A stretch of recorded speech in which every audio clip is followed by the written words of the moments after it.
अस्सलाम वालेकुम। अस्सलाम जी, फरमाइए। मुफ्ती साहब, मेरा ये सवाल है कि मैंने कुछ अर्सा पहले दुआ-ए-सैफी पढ़ना शुरू की थी। तो जब मैंने पढ़ना शुरू की थी, जो उसके अंदर छोटा सा वाक़या मेरे साथ रुनमा हुआ था, तो मुझे उसके बाद बहुत सारे फ़ायदे हुए और मैंने दूसरी बहुत सारी कसरत की। तो मैंने बहुत सारे ज़ियारात भी की। तो मेरे पास एक मखलूक़ात है नीली आँखों वाली। तो मुझे उसकी समझ नहीं आई। मैंने हालों से अपनी रहनुमाई के लिए उनसे बात की, वो कि नूरी इनके मालिक हैं। तो उन्होंने मेरी सारी पढ़ाई पता की। जब तक उन्होंने सब कुछ पूछ लिया, तो उसके बाद मेरे मामलात बहुत सारे ख़राब हो गए। यहाँ तक कि मेरे मुँह से कुछ पुराना अल्फाज निकल गए। मैं नींद से बंद हो गया और अभी तक ये मेरे साथ चलता है। अचानक से मुझे स्मेल आती है या फिर गटर की, और मैं 4 किलो और ज़िक्र अल्लाह करती हूँ तो दिल और दिमाग में बहुत सा चैन होता है। तो अभी मैंने जो है सैफी पढ़ते हुए मैंने जब पूरा 41 दिन किए थे, मुझे मदीना शरीफ और खाना काबा सामने नजर आते थे दिखाई। मतलब कि अब सब कुछ खत्म हो गया। मैं चाहता हूँ कि दोबारा मेरी ये चीज़ें रिस्टोर हो जाएं। तो जब मैंने हालू किया तो उसके बाद 5 लाल आंखों वाली मखलूक़ात आई थी। तो उन्होंने जो मेरी नीली आंखों वाली मखलूक़ से जगड़ लगा के ये अकेली हमें सिर पकड़ के ले जा रही हैं। तो उसके बाद मेरे बहुत सारे मामला ख़राब हैं। तो मुफ्ती साहब, मुझे रहनुमाई समय ऐसा वजीफा बताएं कि जिससे ठीक, मेरे सामने बहुत सारे अच्छा। मामला ठीक। लेकिन एक दफ़ा फिर बताएं, किस चीज़ का विर्द आपने शुरू में स्टार्ट किया था? बकिया वीडियो देखने से पहले वीडियो को लाइक करें, राहम टीवी चैनल को सब्सक्राइब करें और बेल आइकन पर क्लिक करें। शुक्रिया।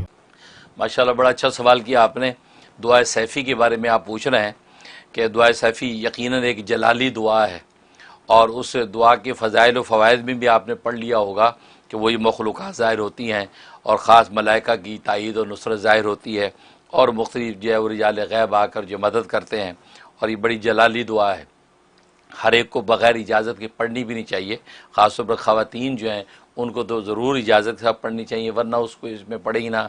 मर्द हज़रात पढ़ें तो उनको इजाज़त से पढ़नी चाहिए। अब आपने जो पढ़ी है अपने पीर-ओ-मुर्शिद से इजाज़त लेके और उनसे दुआएं और हिसार लेने के बाद आपने पढ़ी है या बग़ैर उसके पढ़ी है। मुझे ऐसा लगता है कि आपने पीर-ओ-मुर्शिद की इजाज़त बग़ैर या जो हिसार का तरीक़ा पूछे बग़ैर आपने पढ़ ली है, क्योंकि उसको हिसार करने के बाद अपने आप को फिर वो पढ़ी जाती है। तो इसलिए फिर जब मखलूक़ात ज़ाहिर होती हैं तो फिर आपके लिए नाफ़े भी होती हैं, जैसे आप बता रहे कि नाफ़ी हुई भी और आपकी तायीद भी हुई। लेकिन यह कि आपने शायद किसी को ज़िक्र किया, जिसको ज़िक्र किया है उसका पता नहीं आपसे क्या रिश्ता होगा। अगर आपके वो पीर-ओ-मुर्शिद थे तो आपको अपने पीर-ओ-मुर्शिद से ज़िक्र करना चाहिए था, या आपके कोई उस्ताद हैं उनको ज़िक्र करना चाहिए, या आप जिसको अपना बुज़ुर्ग मानते हैं उसको ज़िक्र करते। वैसे ही आपने किसी थर्ड पर्सन को ज़िक्र कर दिया, उसे तफ़सीलात मालूम करने के बाद जो है वह आपको ऐसे ही निरा छोड़ दिया, मज़ीद आगे गाइडेंस नहीं की, और आपकी वो सारी कैफ़ियत ख़त्म हो गई। इसलिए जब इस तरह की कैफ़ियत ज़ाहिर होती हैं, ये कैफ़ियत मेहमान होती हैं।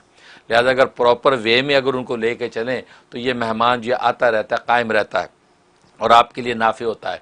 लेकिन अगर आपने ऐसे दोस्तों यारों में, बीवी में, बच्चों में ऊपर नीचे कहीं कह दिया तो फिर वो कैफ़ियत जो है वो गोया कि कैफ़ियत जो है वो रफ़ा हो जाती है, उस पर कैफ़ियत मिलती नहीं है।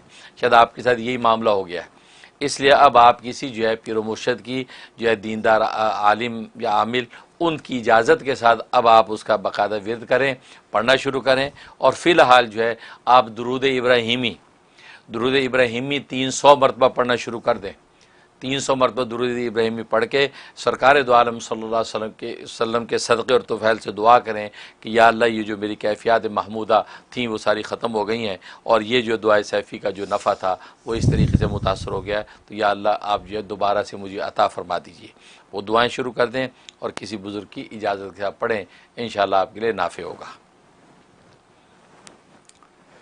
बहुत शुक्रिया हज़रत, माशाल्लाह।